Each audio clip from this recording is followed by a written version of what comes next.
clear. Go.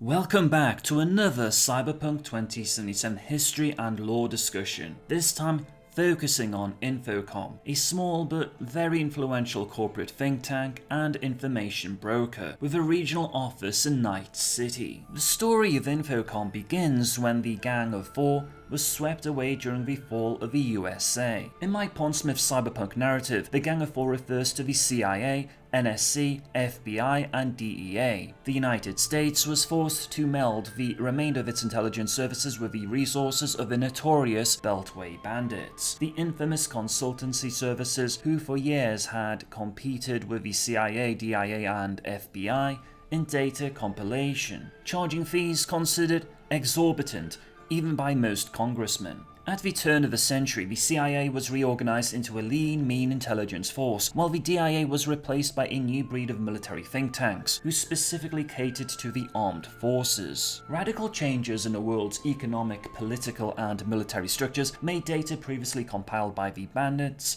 and taken for granted by the government obsolete. Most of the Beltway bandits were forced to liquidate. Robert D. Alvarez was one of the hundreds of analysts who were suddenly out of a job. Around this time, Los Angeles was recovering from the massive quake of '98. The new arcology domes were being built, and the city was soliciting everyone and anyone who might be interested in investing. Alvarez took the remainder of his severance pay in advance, foregoing the interest, plus his amassed savings, and moved out west. He reserved a spot in one of the planned mall arcologies, laying down the groundwork to begin his own think tank for the new corporate world. The company started small, with only a handful of dedicated employees, but their services were new and vital. Infocomp became one of the first companies to provide quality intelligence and research data to the megacorps as they took their place in the world. Before long, Alvarez had several regular clients who would assure the firm's success. In 2006, with the absorption of Eagle Investigations and Ebon Tech Research, a corporate think tank, Infocomp has grown into the premier investigations service. Not just detective work, but raw data searches, compilation, and theoretical databasing services are available, making Infocomp the best source when information of any kind is needed. Infocomp's ability not only to find obscure pieces of data and the best purchaser for it, but also to predict upcoming events based on current trends, has given them a prominent position in the global market as the premier information traders of the 21st century. Infocomp's corporate mission remains the same as when it was first written: to provide reliable, timely, accurate information to its clients, including intelligence data, research portfolios, and carefully theorized projections.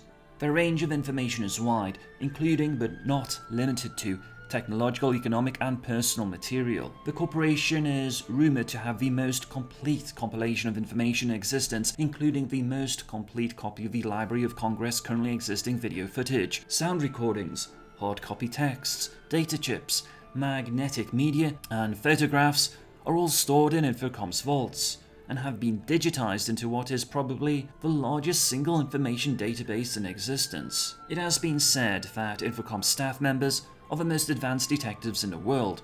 They pride themselves on their ability to research and compile requested data in one business day. The other megacorps, despite having their own investigative services, regularly rely on Infocomp for vital research and intelligence. In 2020, the lifespan of a corporate spy is measured in months, but many of Infocomp's operatives have been in the field for almost 10 years.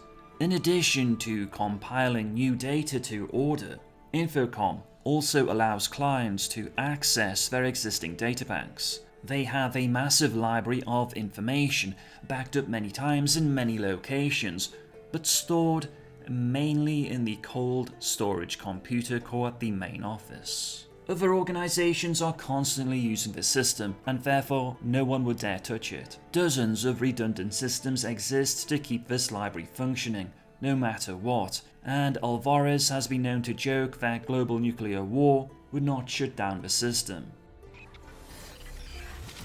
Few firms exist today which can even hope to compete with Infocomp. None match its size and sophistication. Several firms do exist which occasionally challenge Infocomp for clients. However, their real rivals are the street-level information brokers who can get hands-on, high-grade information through sheer luck or craft, undercutting the firm. For PR purposes, Infocomp has chosen a positive marketing strategy, working with freelance infobros whenever possible, sharing information at will, always keeping an eye out for data which might otherwise escape their notice.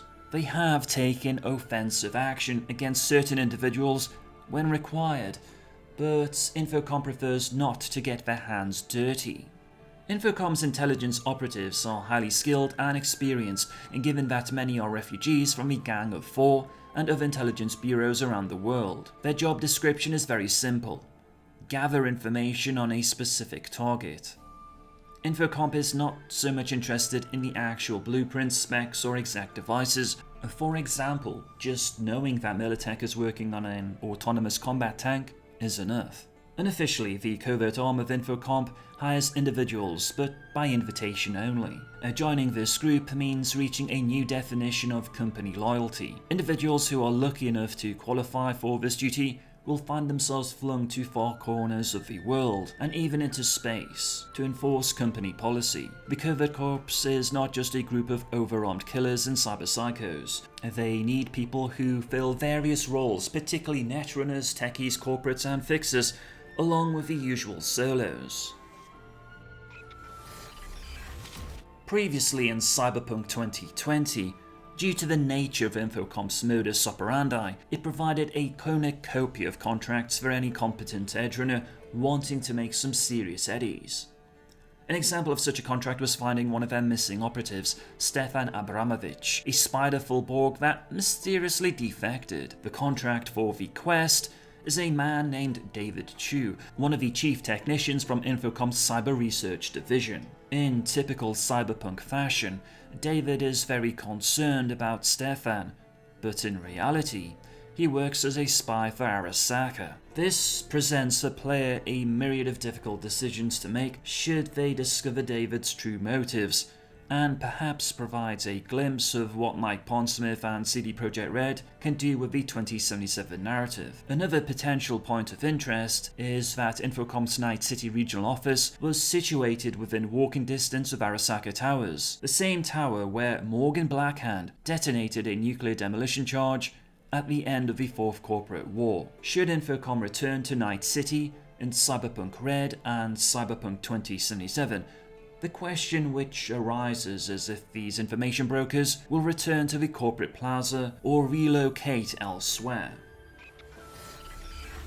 Hey Chumba, I am Kazuliski, and I hope you found this Cyberpunk 2077 discussion on the history of Infocomp to be informative. Are you interested in more Cyberpunk 2077 content? Then be sure to hit that subscribe button. If you have any questions or feedback, please let me know in the comment section. Thank you for chipping in. Riding high, my sluts are shy.